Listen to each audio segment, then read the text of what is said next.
మీరు పాస్టర్ అమ్మ తేజ అని చెప్పేసి పేరు విన్నారా? విన్నాను. విన్నారా? విన్నాను. విన్నారు కదా? విన్నాను. ఇప్పుడు పాస్టర్ అమ్మ తేజ అనేట ఆయన నేను నైట్ వీడియో చూసిన. నేను స్క్రోల్ చేస్తుంటే వీడియో వచ్చింది.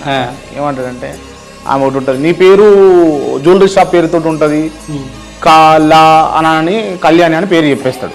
చెప్పేసిన తర్వాత నువ్వు అంటే ప్రెగ్నెన్సీ కోసము బాధపడుతున్నావు అని అంటాడు.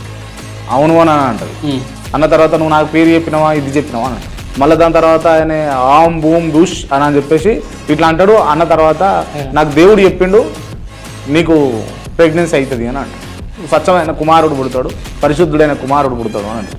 ఏంటండి పెంట చెప్పండి. అందుకే నేనేమంటున్నానంటే ఇదే కాదు స్వస్థతలు జరిగినాయి అని ఇంకోటి ఏదో చెప్తుంటారు కదా స్టేజీల మీద అలా జరుగుతుంది దానికి నేను ఫేక్ కాదని నేను చెప్పట్లా.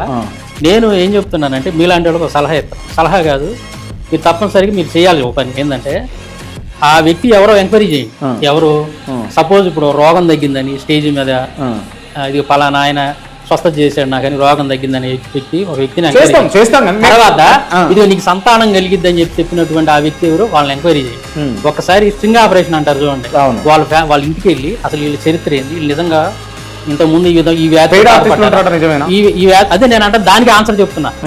ఈ వ్యాధి ఇతనికి ఇంత ముందు ఉందా, నిజమేనా వీళ్ళు చెప్పింది, లేదా ఇది స్వస్థత అయిందా లేదా అని వాళ్ళ ఇంటి చుట్టుపక్కల వాళ్ళని ఒక్క మీడియా పర్సన్ అన్న అంటే నా రిక్వెస్ట్ అది మిమ్మల్ని ఒక్కళ్ళైనా సరే మీరు ఆ విధంగా చేసి నిరూపిస్తే మేము వెళ్ళి వాళ్ళు చొక్క కొట్టుకున్నాం. మీ దగ్గర కూడా అవసరం లేదు. ఇలాంటి మోసాలు ఇలాంటి మోసాలు ఎందుకు చేస్తున్నావు? మీరు అంటే వేరే రకంగా చెప్తావు. అసలు ఇవి జరుగుతాయా? స్వస్థపరచడం అనేది దేవుడు స్వస్థపరుస్తాడండి. ఇక్కడ ఫస్ట్ మీరు గమనించాల్సిందంటే దేవుని స్వస్థపరుస్తాడు, పాస్టర్లు కాదు. అవును, వీళ్ళని కూడా అయితే ఇక్కడ ఏం జరిగిద్దంటే ఒక వ్యక్తి రోగంతో ఉన్నటువంటి వ్యక్తిని దేవునికి అప్పచెబుతాం, మనం ప్రార్థన చేస్తాం. అది దేవుడి ఇష్టం. అది దేవుడు ఈ వ్యక్తిని స్వస్థపరచాలనుకున్నప్పుడు అది స్వస్థపరుస్తాడు.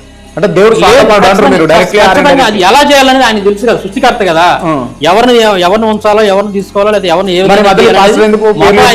పాస్టర్ ఖచ్చితంగా దైవజనం అంటే ప్రార్థన చేస్తుంటాడు. పాస్టర్ ద్వారానే కాదు, మీరు ప్రార్థన చేసుకున్నా మీకు దేవుడు స్వస్థపరుస్తాడు.